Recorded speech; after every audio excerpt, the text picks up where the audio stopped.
Hello વિદ્યાર્થી મિત્રો, હું છું Ashok sir. Sainath classes YouTube family અને ફેસબુક ફેમિલીમાં તમારું વેલકમ કરું છું. વિદ્યાર્થી મિત્રો, આપણે તમારે જે વિદ્યાર્થી મિત્રો સેકન્ડ લેંગ્વેજ તરીકે ગુજરાતી મીડિયમ ઇંગ્લિશ મીડિયમમાં તમારે સેકન્ડ લેંગ્વેજ ગુજરાતી હોય છે, તો વિદ્યાર્થી મિત્રો એનું આપણે ટેક્સ્ટબુકનું સોલ્યુશન અત્યારે કવર કરીએ છીએ.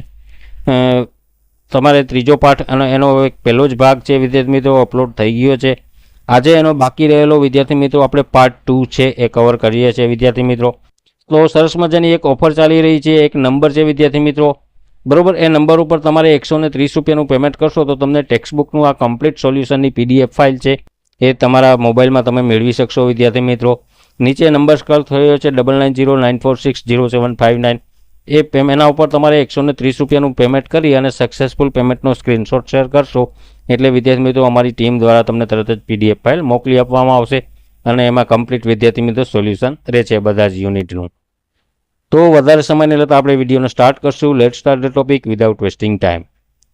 તો પાર્ટ 2માં વિદ્યાર્થી મિત્રો આપણે 5મો પ્રશ્ન પૂછ્યા છે. વાક્યો વાંચો અને વાક્યમાં કીડીઓને જે ગુણ લાગુ પડતા હોય એ શબ્દ કૌંસમાંથી પસંદ કરીને જે તે વાક્યની સામે લખવાના છે. ગાઈઝ પાના નંબર 36 પેજ નંબર 36 ઉપર ગાઈઝ તમે જોઈ શકો છો. અહીંયા શબ્દો આપેલા છે: સમૂહ જીવન, યાદશક્તિ, સહકાર, પરિશ્રમ ને ગંધશક્તિ. બરોબર, શું કહે છે ગાઈઝ? જો અહીંયા ઉત્તર છે એકી સાથે તમે વિદ્યાર્થી મિત્રો લખશો તો તમને સમજાશે નહીં, પણ આપણે થોડુંક ડિસ્કશન કરી અને વિદ્યાર્થી મિત્રો જો મોંમાં ખોરાક લઈને લાઈનમાં ચાલતી જાય તો વિદ્યાર્થી મિત્રો આના માટે તમે શું લખશો?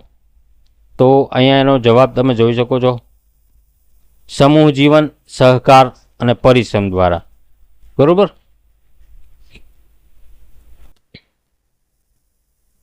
ઓકે, આ પેજ અલગ અલગ છે. બધી કીડીઓ ભેગી મળી એ થાંભલાને ઉચકી લઈ જશે. ટોચ પરની એક કીડી બીજી કીડીનો પગ પકડી લટકે. આના જવાબો વિદ્યાર્થી મિત્રો જોઈએ બીજો અને ત્રીજાનો. તો સમૂહ જીવન, સહકાર, પરિશ્રમ. તો ગાઈસ આ પ્રશ્નનો જવાબ તમે વિદ્યાર્થી મિત્રો વિડીયો પોસ્ટ કરીને પણ લખી લેજો. જો પહેલો, બીજો, ત્રીજો અહીં તમે વાંચી જ શકો છો. સમૂહ જીવન, સહકાર, પરિશ્રમ અને આ રીતે છે. બરોબર ગાઈસ. 5મા પ્રશ્ન પછી આપણે 6થો પ્રશ્ન ઉપર મૂવ થઈએ. તો કીડી શું કરશે લખો. પાના નંબર 36 ઉપર જ છે. બરોબર. પહેલો પ્રશ્ન: રસ્તામાં જતી હોય અને ખાંડ જોઈ જાય. તો જવાબ ગાઈસ આ રીતે બનશે: રસ્તામાં જતી હોય ને ખાંડ જોઈ જાય તો બીજી કીડીઓને બોલાવશે અને સૌ સાથે મળીને ખાંડ ખાશે. રાંધેલા ભાતના દાણાને દરમાં લઈ જવો છે. તો રાંધેલા ભાતના દાણાને દરમાં લઈ જવા માટે કેટલીક કીડીઓ દર આગળથી કાંટા કાંકરા વીણી લેશે અને થોડીક કીડીઓ દર પર ટેકાની જેમ ચોંટી જશે, જેથી ભાતનો દાણો દરમાં લઈ જનાર કીડીઓને ટેકો મળે. પોતાના દરની કીડી મળી જાય. તો પોતાના દરની કીડી મળી જાય તો કીડી તરત તેને ઓળખી કાઢશે અને વહાલ કરવા લાગશે. 4થો પ્રશ્ન જોઈએ તો રસ્તામાં બીજા દરની કીડી મળી જાય. રસ્તામાં બીજા દરની કીડી મળી જાય તો કીડી તરત જ તેને મારી નાખશે. બરોબર. આગળ જોઈએ. 5મો પ્રશ્ન આપણે પહોંચ્યા છે. બરોબર. એ પછી ગાઈસ આમ તો 7મો પ્રશ્ન છે, એના પેટા વિભાગમાં કંઈ છે નહીં પ્રશ્ન. ગીત ગાવાનું છે. પછી 7મા પ્રશ્ન: તમે કીડીઓને શું કહેશો? અભિનય સાથે બોલો. કીડી તમારા શર્ટના ખિસ્સામાં પેસી ગઈ છે. તો ઉત્તર: કીડી મારા શર્ટના ખિસ્સામાં પેસી જાય તો હું તેને કહું કે કીડી બેન, તમે અહીંયા શું કરવા આવ્યા? અહીં ખિસ્સામાં તમને ખાવાનું કાંઈ નહીં મળે. બહાર જઈને ક્યાંકથી ખાંડ, ચોખા કે મીઠાઈ શોધી કાઢો. બીજો જોઈએ: તમારી પેન્સિલ પર કીડી સરળ કરતી ચડી જાય. તો ઉત્તર આ રીતે બનશે: મારી પેન્સિલ પર કીડી સરળ કરતી ચડી જાય તો હું તેને ઝાટકો મારીને પેન્સિલ પરથી નીચે ખંખેરી દઉં અને કહું કે કીડી બેન, હજુ મારે લેસન બહુ બાકી છે. લેસન પતી જાય પછી પેન્સિલની સફર કરવી હોય તો આવી જાજો.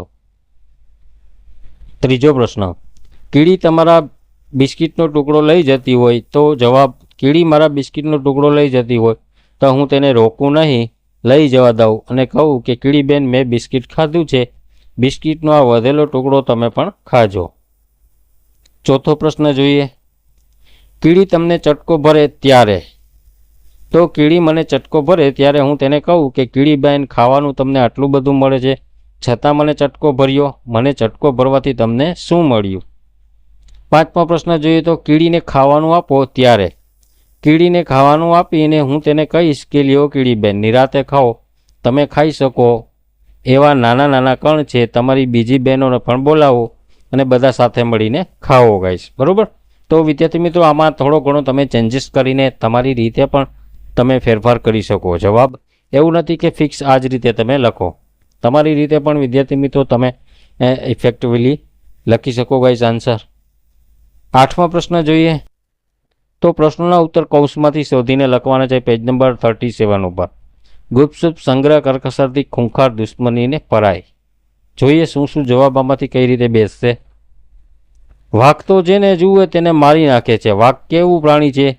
તો એકદમ સહેલું જ છે વિદ્યાર્થી મિત્રો, આમાંથી ખૂંખાર જ આવશે જવાબ.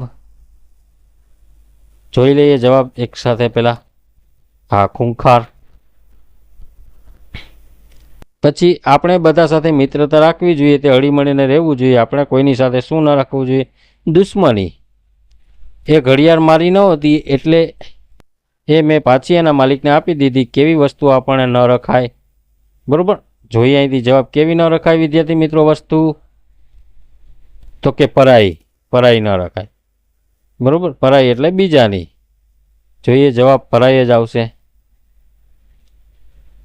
એ ચારેય જણા અંદરો અંદર ધીમેથી કંઈક વાત કરતા હતા. ચારેય જણા શું કરતા હતા? ગુપસુપ. બરાબર? પછી પાંચમો કરકસરથી અને સંગ્રહ. જોઈએ સમજી લઈએ. નિશાબેન જરૂર જોઈતું જ પાણી વાપરે. નિશાબેનનો પાણી ઉપયોગ સી રીતે કરે? તો કે સંગ્રહ. બરાબર? 5 જુદા જુદા પ્રકારના પથ્થર ભેગા કરી મૂકી કે 5 જુદા તને શું કરતો હતો? સંગ્રહ કરતો હતો. નાગર કરકસરથી. પછી શું કે 9મો પ્રશ્ન. કીડીની વિશેષતા બતાવતા શબ્દો પાઠમાંથી શોધીને લખો. જોડીમાં કામ કરો. પેજ નંબર 37 ઉપર છે. જવાબ તમે આવી રીતે વિદ્યાર્થી મિત્રો અજોડ, ખાસ પ્રકારની, થોડીક અંધ જેવી, સૂંઘવામાં પાવરથી, રાણી, માદા, નર, મજૂર, સૈનિક, દુશ્મન, ગુલામ અને પરાઈ. આ રીતે લખી શકો. 10મો પ્રશ્ન જોઈએ. આવો ભાવ દર્શાવતું વાક્ય પાઠમાંથી શોધીને લખો. પેજ નંબર 37 અને 38. એકબીજા સાથે ધીમેથી વાતો કર. રસ્તામાં મળતી ફ્રેન્ડ્સ મિત્રો સાથે થોડીક ગુપસુપ કરે.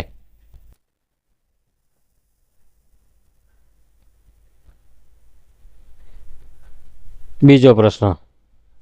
પોતાને રહેવાની જગ્યાની ગોઠવણી ખૂબ સરસ કરે. તો જવાબ શું બનશે? રહેવાના દર બનાવવાની ટેકનિક, દરમાં રહેનાર કીડીઓ માટેના કામની વહેંચણી અને વ્યવસ્થા જોવા જેવા. ત્રીજો પ્રશ્ન જોઈએ તો નિયમ પાલન અને જોઈતું જ વાપરવામાં કીડી ઘણી કાબેલ. જવાબ તો કે શિસ્ત અને કરકસરમાં તો કીડી અજોડ. ચોથો. સામા પક્ષની કીડીને પકડી લઈ નોકર બનાવી રાખે. તે કેદી તરીકે પકડાયેલ દુશ્મન કીડીઓને ગુલામ તરીકે રાખે છે. 11મો પ્રશ્ન વિદ્યાર્થી મિત્રો જોઈએ. 2-3 વાક્યોમાં ઉત્તર લખવાના છે. કીડીઓ સેવને દર સુધી પહોંચાડવા શું શું કરે છે? તો કીડીઓ સેવ જુએ કે તરત જ બીજી કીડીઓને બોલાવે છે. બધી કીડીઓ ભેગી મળી એ સેવને ઉચકીને લઈ જાય છે. થોડીક કીડીઓ દર પર ટેકાની જેમ ચોંટી જાય છે, જેથી સેવ લઈ જનાર કીડીઓને ટેકો મળે છે. આમ સેવ લઈને કીડીઓ ઘરમાં પહોંચી જાય છે. કીડીઓ દરમાં શું શું કરતી હોય છે? તો કીડીઓ દરમાં સૌ સાથે હળી મળીને રહે છે. ખોરાક જ્યાંથી જ્યારે મળે ત્યારે સૌને વેચીને ખાય છે. વધારાના ખોરાકનો દરમાં સંગ્રહ કરે છે. દરમાં રહેનાર કીડીઓનો સંપ, સહકાર, શિસ્ત અને કરકસર પણ અજોડ જોવા મળે છે. શું કહે છે? એન્ટ હિલમાં રાણી કીડી શું કામ કરે છે? એન્ટ હિલમાં રાણી કીડી મરજી મુજબ ઈંડા મૂકતી રહે છે. એ ઈંડા ફળેલા હોય તો તેમાંથી માદા કીડીઓ અને ફળેલા ન હોય તો નર કીડીઓ જન્મે છે. ચોથો પ્રશ્ન શું કહે છે? કીડીઓ દરમાં બીજા કયા કયા જંતુઓ રાખે છે? શા માટે? કીડીઓ દરમાં ઢાલીઓ, ફૂંદા વગેરે જેવા જંતુઓ રાખે છે. કેટલાકની સુગંધ સરસ હોય છે.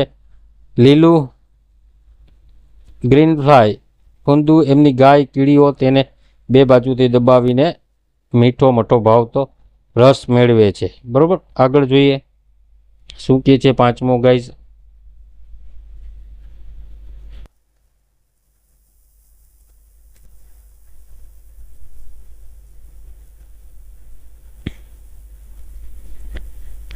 કીડીઓ આપણને શું શીખવે છે? તો કીડીઓ આપણને સંપ, સહકાર, સમૂહ જીવન, શિસ્ત, કરકસર અને સંગ્રહ કરવાનું શીખવે છે. એ વહેંચીને ખાવાનું પણ આપણને શીખવે છે વિદ્યાર્થી મિત્રો. બરાબર, પેજ નંબર ગીત ગાવાનું છે વિદ્યાર્થી મિત્રો, તમે જાતે ગાઈ શકો. કીડીની જેમ ચાલવામાં, ખોરાકને ખેંચી જવાનો, ખોરાકને દર સુધી અભિનય કરવાનો છે ગાઈસ. આ પણ તમે તમારી રીતે કરી શકો. રમત, સંદેશો પહોંચાડો, પાના નંબર પેજ નંબર 38 ઉપર છે વિદ્યાર્થી મિત્રો. 13મો પ્રશ્ન છે ગાઈસ, એ અહીંથી આપણે વિડીયો ટૂંકાવશું વિદ્યાર્થી મિત્રો. પાર્ટ 3 લઈને ટૂંક સમયમાં જ હું વિડીયો તરત જ લઈને આવીશ, તો એમાં કવર કરશું. વિડીયોની સાઇઝ એકદમ મોટી થઈ જશે તો અપલોડિંગમાં પણ પ્રોબ્લેમ થશે વિદ્યાર્થી મિત્રો, એટલે આપણે અહીં સુધી જ રાખીએ. તો વિદ્યાર્થી મિત્રો, તમારે જો બધા પાઠનું ટેક્સ્ટબુક સોલ્યુશન જોતું હોય તો નીચે નંબર સ્ક્રોલ થઈ રહ્યો છે, એ નંબર ઉપર 130 રૂપિયાનું પેમેન્ટ કરીને તમે PDF ફાઇલ મેળવી શકો. તો હાલ પૂરતું એટલું જ. મળશું નવા ટોપિક સાથે. જય હિન્દ, જય ભારત.